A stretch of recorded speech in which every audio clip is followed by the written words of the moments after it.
देखिए past perfect में हमको क्या बताना चाहिए था। पास्ट परफेक्ट में पास्ट परफेक्ट का positive sentence, negative sentence, interrogative sentence तीनों सेंटेंसों में बनना चाहिए। तो तीनों सेंटेंसों में सबसे पहले तुम देख लो पॉजिटिव सेंटेंस। यदि पास्ट परफेक्ट टेंस का पॉजिटिव सेंटेंस है तो पॉजिटिव सेंटेंस का सूत्र क्या होता है, सब्जेक्ट होता है प्लस हैड, सब्जेक्ट होता है प्लस हैड होता है प्लस वर्ब की थर्ड फॉर्म होती है और उसके बाद ऑब्जेक्ट होता है। तो जब हम इसका पैसिव वॉइस बनाएंगे तो सबसे पहले क्या आएगा, ऑब्जेक्ट। पहले क्या होगा, ऑब्जेक्ट होगा, उसके बाद हैड बीन हो जाएगा, हैड बीन, बीन हम बढ़ा देते हैं, प्लस वर्ब की थर्ड फॉर्म हो जाएगा, उसके बाद बाई हो जाएगा, उसके बाद सब्जेक्ट हो जाएगा। यह पॉजिटिव सेंटेंस में हो गया। अगर सब्जेक्ट होता है प्लस हैड होता है प्लस नॉट होता है, फिर वर्ब की थर्ड फॉर्म होती है, उसके बाद ऑब्जेक्ट होता है। तो जब हम इसका पैसिव वॉइस बनाएंगे तो सबसे पहले ऑब्जेक्ट होगा, फिर उसके बाद हैड होगा, उसके बाद नॉट होगा, उसके बाद बीन होगा, उसके बाद वर्ब की थर्ड फॉर्म होगी और उसके बाद बाई होगा और उसके बाद सब्जेक्ट को हम ला करके रख देते हैं। यह हमारा पॉजिटिव और निगेटिव का रूल है। जैसे कोई सेंटेंस दिया हुआ है, I had finished the work, ध्यान दो एक्टिव वॉइस में दिया है I had finished the work. तो जब हम इसका पैसिव वॉइस बनाएंगे तो क्या हो जाएगा, द वर्क हैड बीन लग जाएगा, ध्यान दीजिएगा, यहाँ हैड की जगह हैड बीन हम बढ़ा देते हैं, द वर्क हैड बीन, अब वर्ब की थर्ड फॉर्म माने finished, the work had been finished by me. आ रहा है समझ में? एक सेंटेंस और देखो,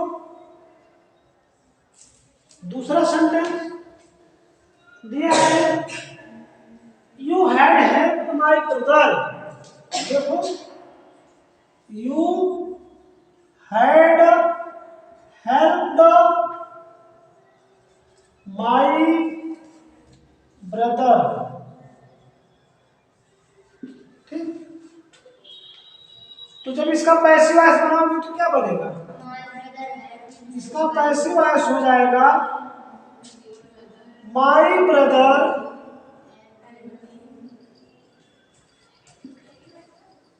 had been helped by you, ठीक।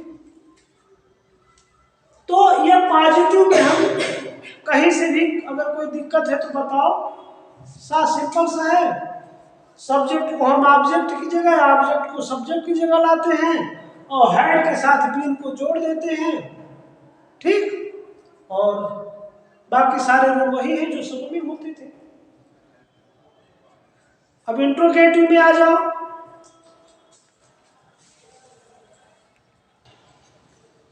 अब यहां देखिए इंट्रोगेटिव का जो एक्टिव वॉइस का फॉर्मूला है उसमें हम क्या लिखते हैं, हैड लगता है,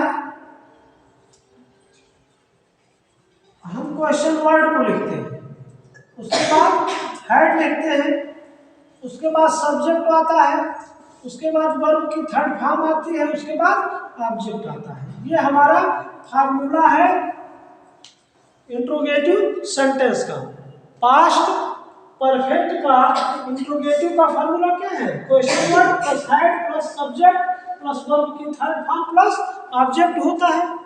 और अगर हम इसको पैसिव वॉइस में चेंज करते हैं तो पैसिव वॉइस में क्या लिखेंगे, सबसे पहले क्वेश्चन वर्ड तो वही रहेगा, प्लस हेड आ जाएगा, उसके बाद ऑब्जेक्ट आ जाएगा, उसके बाद बीन आ जाएगा। क्या आ जाएगा? हेड के बाद क्वेश्चन वर्ड आ जाएगा, हेड आ जाएगा, उसके बाद ऑब्जेक्ट आएगा, उसके बाद बीन आएगा, उसके बाद वर्ब की थर्ड फॉर्म आएगी प्लस बाई आएगा, उसके बाद सब्जेक्ट हो जाएगा। ये है फार्मूला। अब एक सेंटेंस देखो इसमें जैसे दिया है, सेंटेंस दिया है had you helped me, had you helped मी, क्या क्या तुम मेरी सहायता किए थे या कर चुके थे? क्या तुम मेरी सहायता किए थे या कर चुके थे? तो हम पैसिव वॉइस में क्या कहेंगे? क्या मेरी सहायता तुम्हारे द्वारा हुई थी? हिंदी में तो यही कहेंगे ना कि क्या मेरी सहायता तुम्हारे द्वारा हुई थी। यानी जब हम लिखेंगे इसका पैसिव वॉइस तो लिखेंगे had I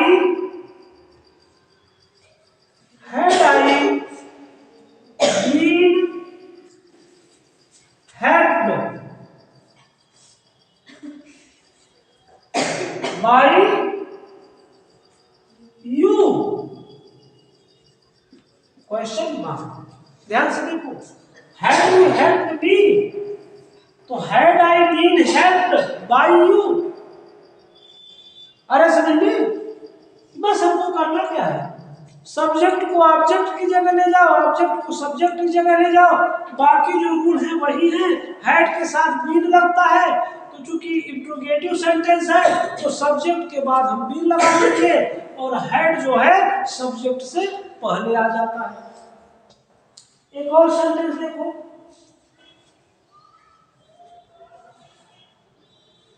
had they washed the coat, had they washed the coat, इसका हिंदी देखो, क्या वे कोट साफ कर चुके थे? क्या वे कोट साफ कर चुके थे?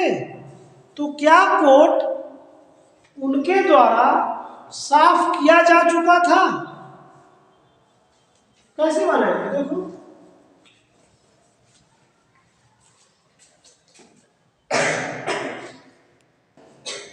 देखो अब इसको हम कैसे लिखेंगे? लिखेंगे had the coat been washed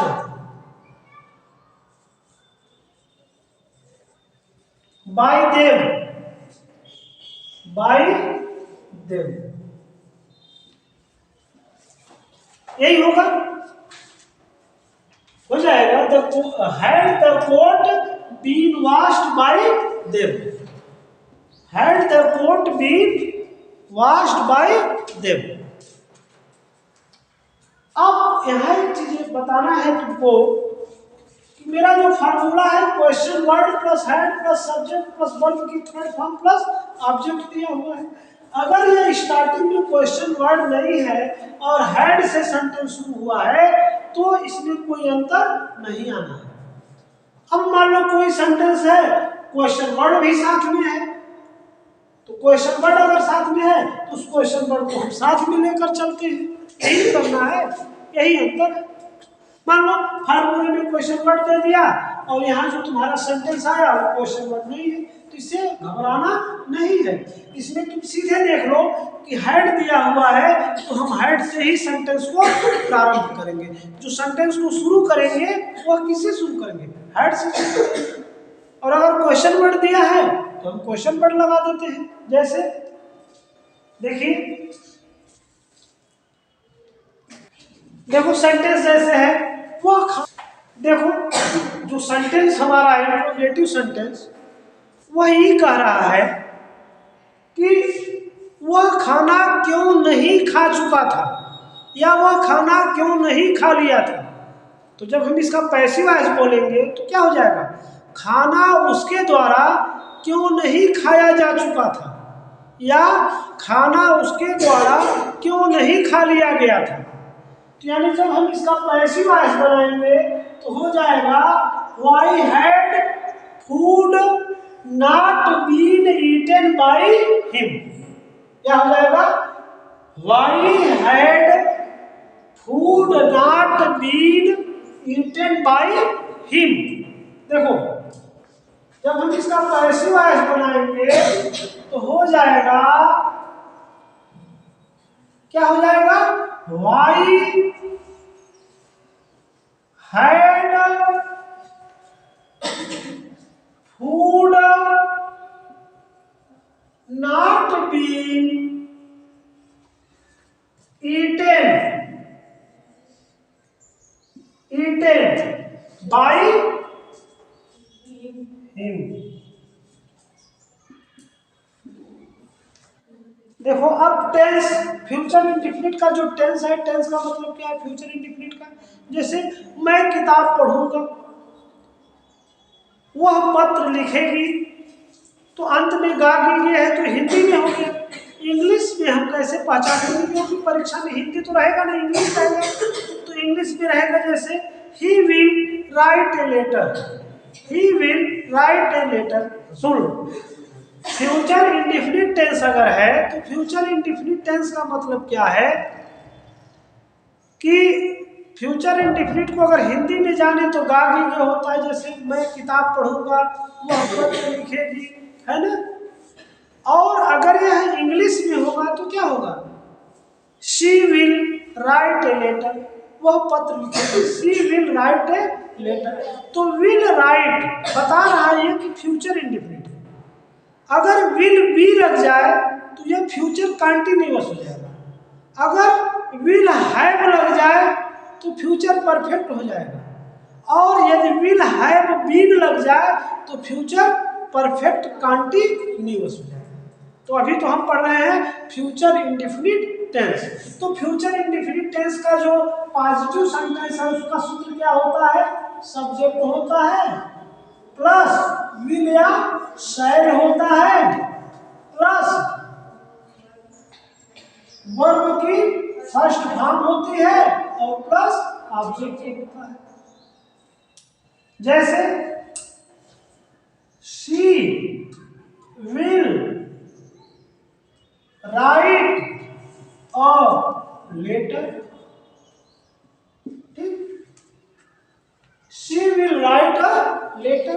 Hindi में अगर कहें तो हो जाएगा वह एक पत्र लिखेगी। अगर हम इसका पैसिव वॉइस बनाएं तो हिंदी में हम यह कहेंगे कि वह एक पत्र लिखेगी। तो इसका जो पैसिव वॉइस होगा वह हो जाएगा एक पत्र उसके द्वारा लिखा जाएगा, एक पत्र उसके द्वारा लिखा जाएगा। तो इसका जो पैसिव वॉइस का सूत्र बनेगा वह बनेगा ऑब्जेक्ट प्लस विल या शैल प्लस बी। क्या लगेगा, बी लग जाएगा। शैल या बी के बाद बी लगता है।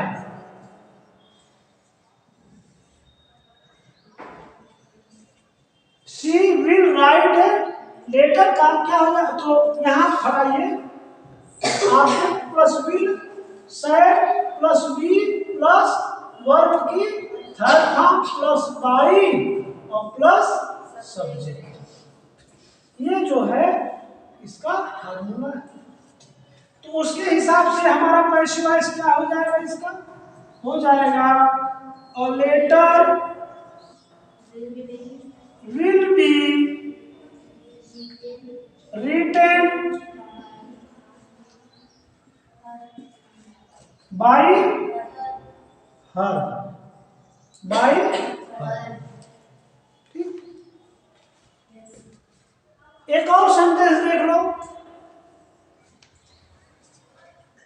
we play cricket, we shall play cricket, तो क्या हो जाएगा, क्रिकेट विल हो जाएगा। पैसिव वॉइस में क्या हो जाएगा, क्रिकेट विल बी, प्ले का प्लेड हो जाएगा third form, played by, we का क्या होता है अस, ठीक।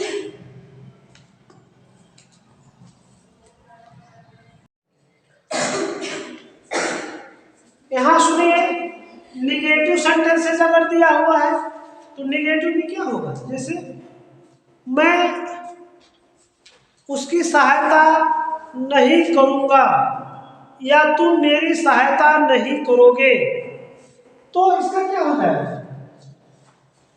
पहले इसका सूत्र देखो। जब हम निगेटिव सेंटेंस का फ्यूचर इंडेफिनिट में फार्मूला है तो उसमें हम क्या लिखते हैं, सब्जेक्ट प्लस विल या shall plus not plus verb की फर्स्ट फॉर्म प्लस ऑब्जेक्ट, यही है ना, ध्यान दीजिएगा। फ्यूचर इंडेफिनिट के निगेटिव सेंटेंस का जो फार्मूला है वो है सब्जेक्ट प्लस विल या shall plus not plus verb की first form plus object. Example में कोई सेंटेंस देखो, जैसे you will not help me, तुम मेरी सहायता नहीं करोगे। तो जब हम पैसिव वॉइस को बनाएंगे तो क्या बनेगा, यू विल नॉट हेल्प मी, है ना, यू विल नॉट हेल्प मी। तो जब हम इसका पैसिव वॉइस बनाएंगे तो यहां हो जाएगा, इसका फार्मूला होगा ऑब्जेक्ट प्लस विल या shall plus not plus be plus verb की थर्ड फॉर्म प्लस बाई और उसके बाद सब्जेक्ट, यही ना है, ध्यान दीजिएगा। ऑब्जेक्ट प्लस विल और shall plus not plus be plus verb की third form plus by plus subject, उसके अनुसार ये तुम्हारा क्या हो जाएगा, आई विल बी, क्या हो जाएगा, I will not be helped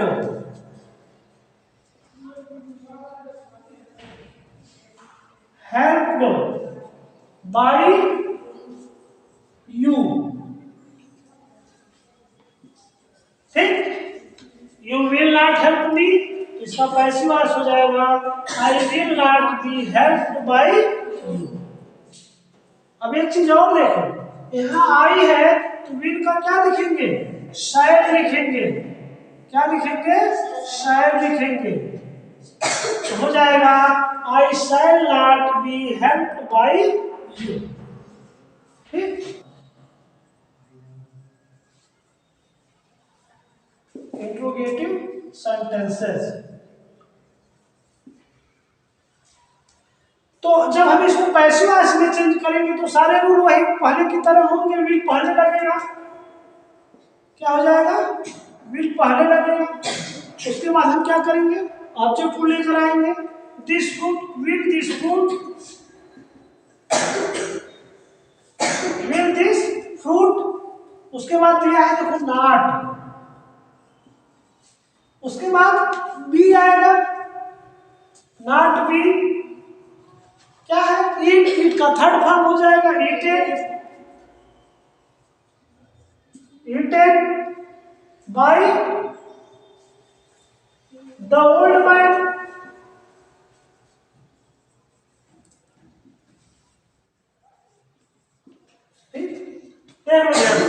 will the old man not eat this fruit, मतलब क्या हुआ कि क्या वृद्ध आदमी इस फल को नहीं खाएगा, तो क्या इस फल को वृद्ध आदमी द्वारा नहीं खाया जाएगा?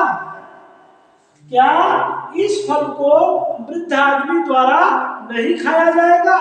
या हम ऐसे भी कर सकते हैं, वृद्ध आदमी द्वारा, क्या वृद्ध आदमी द्वारा इस फल को नहीं खाया जाएगा? अरे सुनिए कि जब इंट्रोगेटिव सेंटेंस में दिया हो तो हमें क्या शब्द पहले बोलना होगा? क्या वृद्ध आदमी इस फल को नहीं खाएगा? तो कहेंगे क्या इस फल को वृद्ध आदमी द्वारा नहीं खाया जाएगा? तो इसके लिए जो फार्मूला बना, क्या बना? इसके लिए जो पैसिव वॉइस का फार्मूला बना वो बना will plus object plus not plus be plus verb की third form plus by plus subject.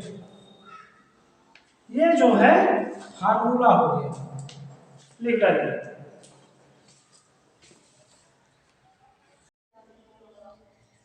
अब यहां सुनिए, अगर इंट्रोगेटिव सेंटेंस में क्वेश्चन वर्ड शुरू में दिया हो, जैसे अगर यहाँ क्वेश्चन वर्ड दिया है शुरू में, क्वेश्चन वर्ड प्लस विल या shall plus subject plus not plus verb की फर्स्ट फॉर्म प्लस ऑब्जेक्ट, इस टाइप का हो, जैसे वह पत्र क्यों, वह पत्र क्यों लिखेगा? वह पत्र क्यों लिखेगा? Why will he write a letter?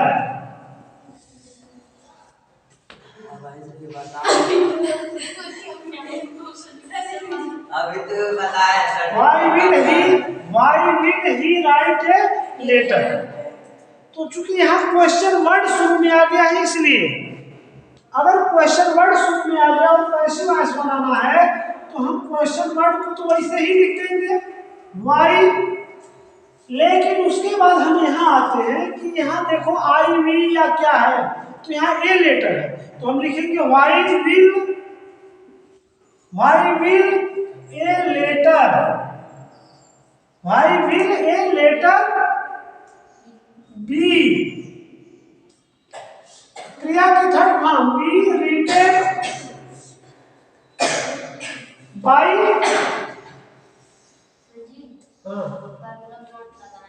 सुन लो, why will a letter be written by him. देखो अब अगर हमारा निगेटिव सेंटेंस है, यहां देखो क्वेश्चन वर्ड विल या shall plus subject plus not अगर है तब क्या करेंगे? जैसे इस तरह से दिया हो वाई विल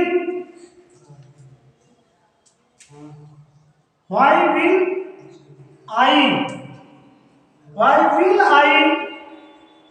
रीड, नॉट वाला बना रहे हैं ना, तो क्या हो जाएगा? Why will I not read a book. सुनिए, मैं एक पुस्तक क्यों नहीं पढ़ूंगा? मैं एक पुस्तक क्यों नहीं पढ़ूंगा? तो मेरे द्वारा एक पुस्तक क्यों नहीं पढ़ी जाएगी? तो क्या हो जाएगा? पैसिव वॉइस का हो जाएगा why will a book not be reading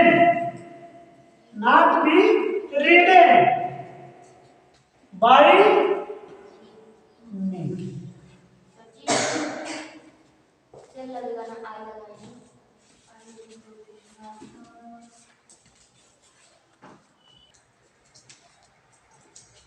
सुनिए, why shall I not read a book?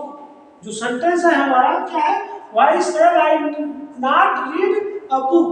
माने मैं एक पुस्तक क्यों नहीं पढ़ूंगा, मैं एक पुस्तक क्यों नहीं पढ़ूंगा। तो जब इसकी पैसिव वॉइस बनेगी तो क्या होगा, एक पुस्तक मेरे द्वारा क्यों नहीं पढ़ी जाएगी।